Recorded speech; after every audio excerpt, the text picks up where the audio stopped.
Hi, wrestling fans. Thanks for clicking the dreaded D-Rose report. Don't know whether you heard this yet. WWE announced the following today.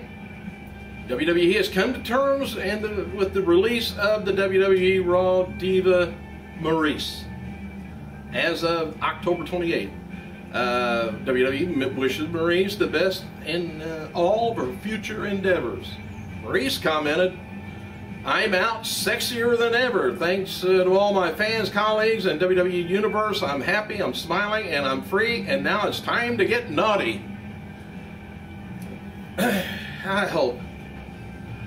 Says, I'm not sure what really brought that up. I know she was having trouble a while back with a fan that was following her around and stalking and things like that. I don't know if that had anything to do with it, but hopefully, maybe she'll be back. WWE is going to be holding another 3-hour episode of Raw in November, the week before the Survivor Series. Kind of odd thing, though. The November 13th Super Show is going to be taking place at Boston TD Gardens and billed as a Rock reunion. Aside from an in-person appearance from The Rock, the other major stars being advertised for the show was Mick Foley, who hasn't appeared on WWE television since 2008. But I don't know, TD Gardens kind of updated their preview of the event, and not only is the show no longer billed as a Rock reunion show, but Mick Foley's no longer advertised for the show. They didn't say he's not going to be there, they just took it off the billing, I guess. And for what it's worth, Rock's still advertised to appear, and at this point, it's unknown whether Foley is completely pulled from the show or whether WWE just wanted to keep his appearance maybe a surprise. But I'll look into it and let you know, maybe Monday. Alex Riley, he's still working through a hip injury he suffered during the WWE tour of Mexico earlier this month. He underwent an MRI following the tour and was cleared to wrestle this past week. And he did return to action on Tuesday's SmackDown taping. Kind of took part in a post broadcast of the 40-man Battle Royal, not Royal Rumble, but hey, Shelly Martinez, talk about some good-looking women, stated on Twitter that she's going to be hosting a dating show. Says, "I'm so stoked that I got film dates for a new project, and I'll be in segments hosting a show, new show, dating web show. Details coming soon." That's kind of all she said. Oh, Eve Torres, by the way, praised her longtime rival, Maurice. She tweeted, said, "Maurice is an incredible performer, beautiful woman inside and out. I know the outside. But anyway, she taught me how to have fun in the ring. Probably out of the ring, too."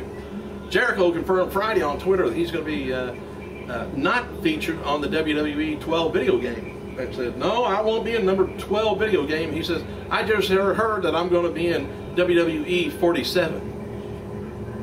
Kind of a dig, I think. WWE Hall of Famer Paul Orndorff turns 62 today.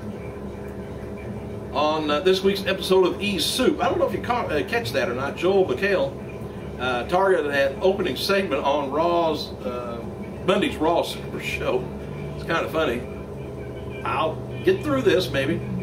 See if you can keep up. McHale said on WWE Raw Monday night, Triple H is in battle with something that he can never solve in any ring, street fight, or steel cage. Indeed, it's the greatest challenge yet. After a clip of Triple H saying, "Kevin Nash broke my heart," plays, McHale quips, he says, "It's true. Kevin Nash was the worst thing that's happened to his heart since HGH." Another dig. People just have just an awful sense of humor, don't they?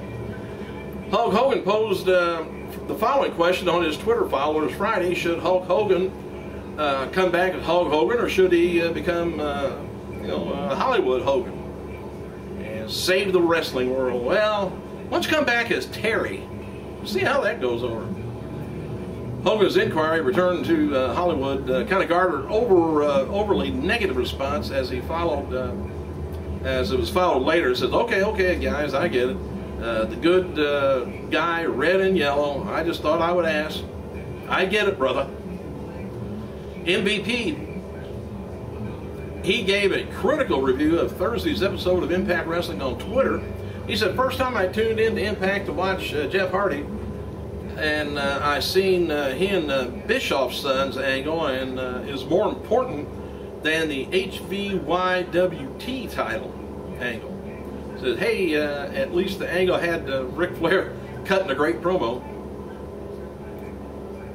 I don't know how Rick gets his neck and face so red. His blood pressure's got to be sky high.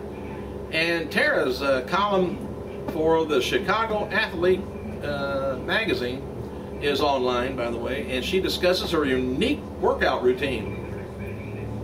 I'd have to go with another magazine to discuss my workout.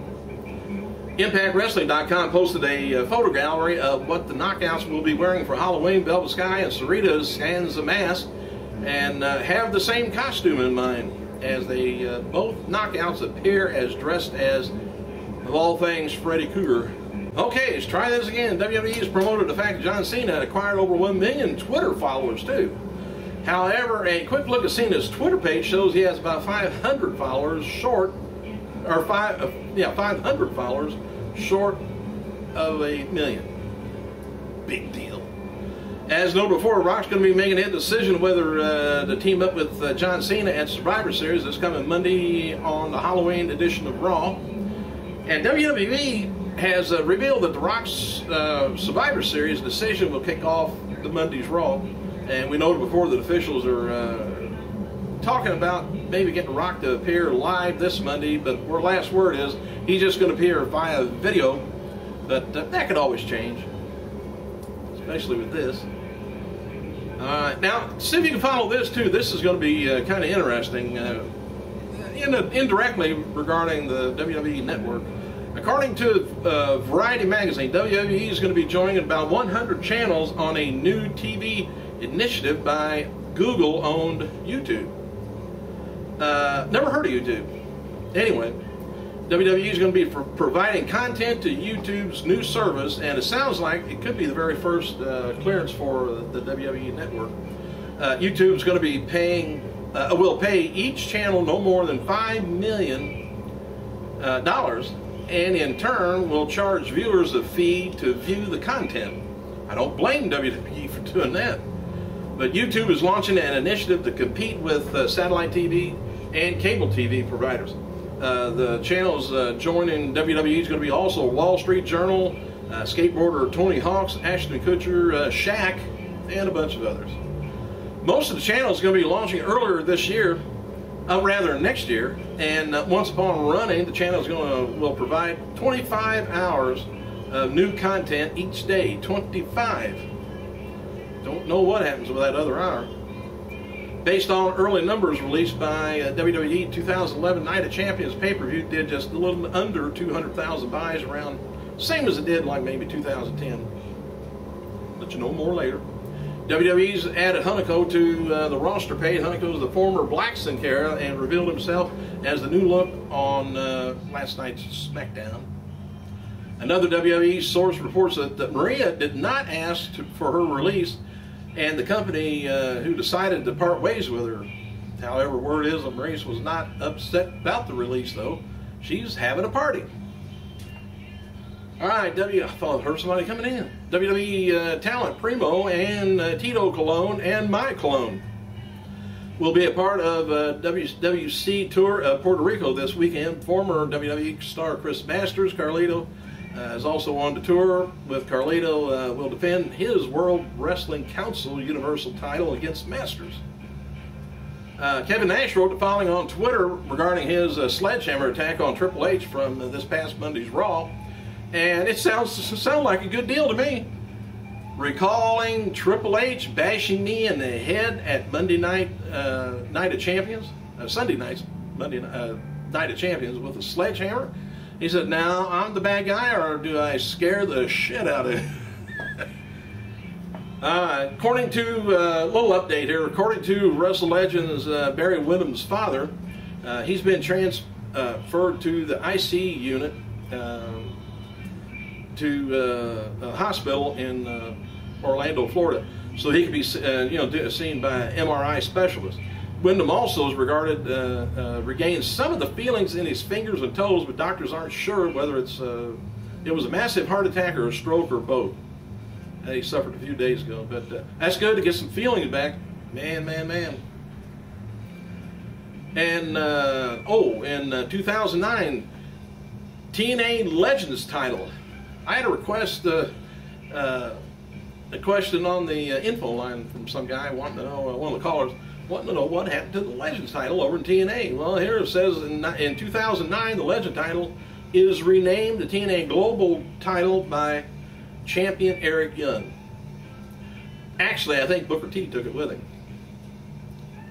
All right, WCW Halloween Havoc that was held in Detroit, Michigan in 1995 had Johnny B. Bad defeating Dallas Page to win the WCW television title.